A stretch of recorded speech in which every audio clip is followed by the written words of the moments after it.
Online തട്ടിപ്പ് ജില്ലയിൽ കവർന്നത് 5.5 കോടി. പൊതുജനം ജാഗ്രത പുലർത്തണമെന്ന് ജില്ലാ പോലീസ് മേധാവി.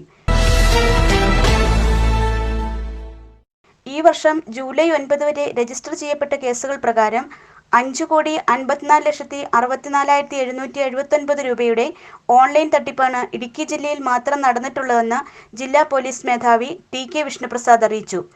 ഇപ്പോൾ കഴിഞ്ഞ വർഷം 2023 തന്നെ ഏകദേശം 52ഓളം കേസുകളാണ് ഇടുക്കി ജില്ലാ പോലീസിൽ രജിസ്റ്റർ ചെയ്തിട്ടുള്ളതും അന്വേഷിക്കുന്നതും. ഇപ്പോൾ ഈ വർഷം ഇതുവരെയായിട്ട് 55ഓളം കേസുകൾ സൈബർ ഫിനാൻഷ്യൽ ഫ്രോഡുമായി ബന്ധപ്പെട്ട് രജിസ്റ്റർ ചെയ്ത് അന്വേഷിക്കുകയാണ്.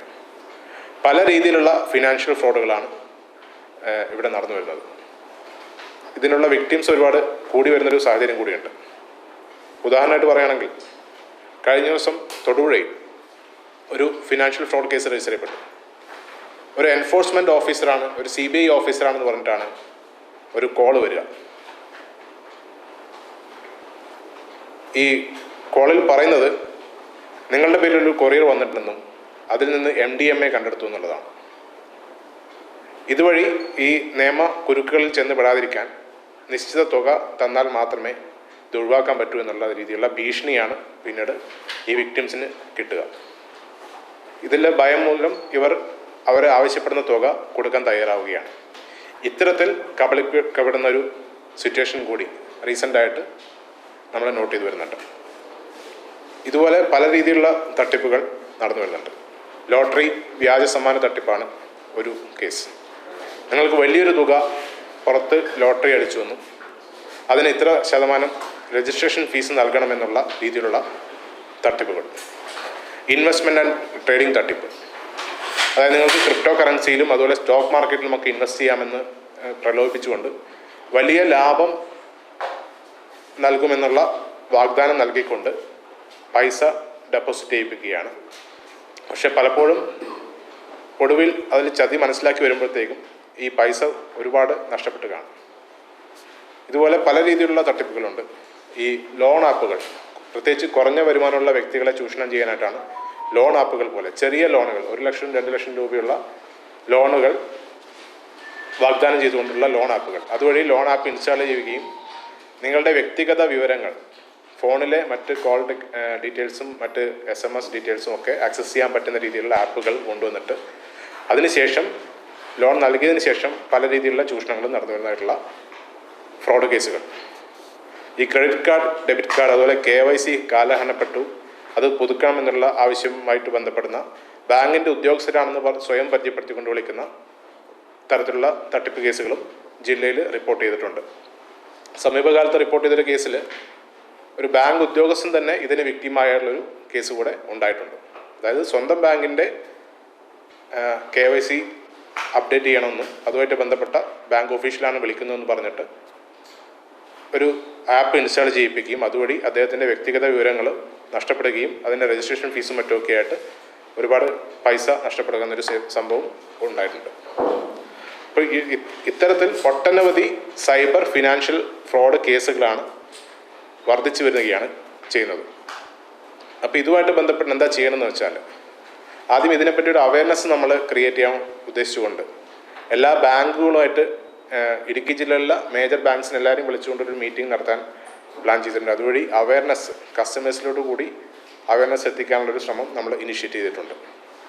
സൈബർ വോളണ്ടിയേഴ്സിനെ എല്ലാ സ്റ്റേഷൻ ലിമിറ്റിലും സൈബർ വോളണ്ടിയേഴ്സിനെ ഐഡൻറ്റിഫൈ ചെയ്തിട്ട് അവർക്ക് ആവശ്യമായ ട്രെയിനിങ് നൽകിയിട്ട് ജനങ്ങൾക്ക് കൂടുതൽ അവയർനെസ് നൽകാനുള്ള ഇനിഷ്യേറ്റീവും ചെയ്തു കഴിഞ്ഞു. ഇത് കൂടാതെ ജനപ്രതിനിധികൾ, അതായത് പഞ്ചായത്ത് തലത്തിലുള്ള തുടക്കം മുതലുള്ള എല്ലാ ജനപ്രതിനിധികൾക്കും കൃത്യമായ ട്രെയിനിങ്ങും അവബോധവും നൽകിക്കഴിഞ്ഞു. പക്ഷെ എന്നിരുന്നാലും ഇപ്പോഴും പലരും ഈ ഒരു സൈബർ ഫിനാൻഷ്യൽ ഫ്രോഡുകൾക്ക് വിക്ടിമായിക്കൊണ്ടിരിക്കുകയാണ്.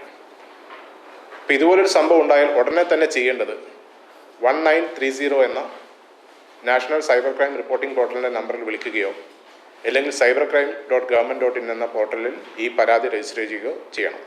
അതാ 1 മണിക്കൂറിൽ തന്നെ, ആ ഗോൾഡൻ അവറിൽ തന്നെ നമുക്ക് ഈ സംഭവം ഇൻസിഡൻറ്റ് റിപ്പോർട്ട് ചെയ്യാൻ സാധിക്കുന്നുണ്ടെങ്കിൽ ഈ നഷ്ടപ്പെട്ട തുക തിരിച്ചു പിടിക്കാനും ഏറെ സഹായകമാകും. ഇപ്പോൾ റീസെൻ്റായിട്ട് തന്നെ നമ്മൾ ഈ പല അക്കൗണ്ടുകളും ഫ്രീസ് ചെയ്തിട്ട് അതിൽ ഫ്രീസ് ചെയ്ത എമൗണ്ട്സ് തിരിച്ച് ഈ നഷ്ടപ്പെട്ട വിക്ടിംസിന് തിരിച്ചു കൊടുക്കാനുള്ള ഇനിഷ്യേറ്റീവ്സ് എടുത്തിട്ടുണ്ട്. ഏകദേശം 3ഓളം കേസുകളിൽ നമ്മൾക്ക് തുക തിരിച്ച് വിക്ടിംസിന് കൊടുക്കാനുള്ള കോർട്ട് ഓർഡർ ആയിട്ടുണ്ട്. അപ്പോൾ തീർച്ചയായിട്ടും ഇതുപോലൊരു സൈബർ ക്രൈം നടക്കുകയാണെങ്കിൽ എത്രയും പെട്ടെന്ന് തന്നെ 1930 വിളിച്ചിട്ട് NCRP പോർട്ടലിൽ ഈ ഒരു ഇൻസിഡൻറ്റ് റിപ്പോർട്ട് ചെയ്യുക. അതുമല്ലെങ്കിൽ cybercrime.government.in എന്ന പോർട്ടലിൽ നിങ്ങളുടെ പരാതി രജിസ്റ്റർ ചെയ്യുക. അതുമല്ലെങ്കിൽ ഏറ്റവും അടുത്തുള്ള പോലീസ് സ്റ്റേഷനുമായിട്ട് ഉടനെ തന്നെ ബന്ധപ്പെടുക. ആ മാക്സിമം എത്രയും പെട്ടെന്ന് നിങ്ങൾക്ക് റിപ്പോർട്ട് ചെയ്യുന്നു അത്രയും പൈസ തിരിച്ചു കിട്ടാനുള്ള സാധ്യത കൂടുതലാണ്.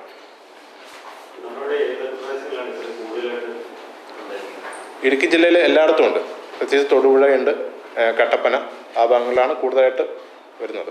ഇത് കൂടുതലും ടാർഗറ്റ് ചെയ്യപ്പെടുന്നത് അഭ്യസ്തവിദ്യരായ യുവാക്കളെയും അതുപോലെ മറ്റ് എംപ്ലോയീസ് ആയിട്ടുള്ള ആൾക്കാരെയാണ്. അവർ കൂടുതലും ഈ ഷെയർ മാർക്കറ്റ് അതുപോലെ മറ്റ് ക്രിപ്റ്റോ കറൻസി ഇതിലൊക്കെ ഇൻവെസ്റ്റ് ചെയ്യാമെന്നുള്ള പ്രലോഭനങ്ങൾ കൊണ്ടിട്ട് കൂടുതൽ ലാഭം കിട്ടുമെന്ന് കാണിച്ചിട്ട് ആണ് ഇൻവെസ്റ്റ് ചെയ്യാൻ ഇറങ്ങുക. അപ്പോൾ ആദ്യത്തെ ചെറിയ എമൗണ്ട്സ് ഒക്കെ ഇവർ ഇൻവെസ്റ്റ് ചെയ്യുമ്പോൾ നല്ലൊരു റിട്ടേൺസ് അവർക്ക് കിട്ടുന്നുണ്ട്. 1-2 തവണ അത് ചെയ്യുമ്പോൾ അവരുടെ വിശ്വാസ്യത കൂടി വരികയാണ്. അപ്പോൾ ഇവർ കൂടുതൽ എമൗണ്ട്സ് അതിലോട്ട് ഇൻവെസ്റ്റ് ചെയ്യും. പക്ഷെ അത് പിന്നീട് കിട്ടില്ല. കഴിഞ്ഞ വർഷത്തെ അപേക്ഷിച്ച് തട്ടിപ്പുകളുടെ എണ്ണവും തുകയും കൂടി വരികയാണ്. 2024 7-ാം മാസമാകുമ്പോൾ 55 ഓൺലൈൻ തട്ടിപ്പുകളിൽ FIR രജിസ്റ്റർ ചെയ്യപ്പെട്ടു കഴിഞ്ഞു. കഴിഞ്ഞ വർഷം ആകെ 52 കേസുകളായിരുന്നു. വാട്സപ്പിലും ഇമെയിലും ലഭിക്കുന്ന പ്രലോഭകരമായ ലിങ്കുകളിൽ ക്ലിക്ക് ചെയ്യുന്നതോടെ അപകടകരമായ ആപ്പുകളാണ് നമ്മുടെ ഫോണിൽ ഇൻസ്റ്റാൾ ആവുക. അതിലൂടെ ഉപയോക്താവിന് ലഭിക്കുന്ന OTP അടക്കമുള്ള വിവരങ്ങൾ ചോർത്തപ്പെടും. ഇതിനെതിരെ പൊതുജനം ജാഗ്രത പുലർത്തുകയാണ് വേണ്ടതെന്ന് അദ്ദേഹം പറഞ്ഞു. News bureau, Kattappana.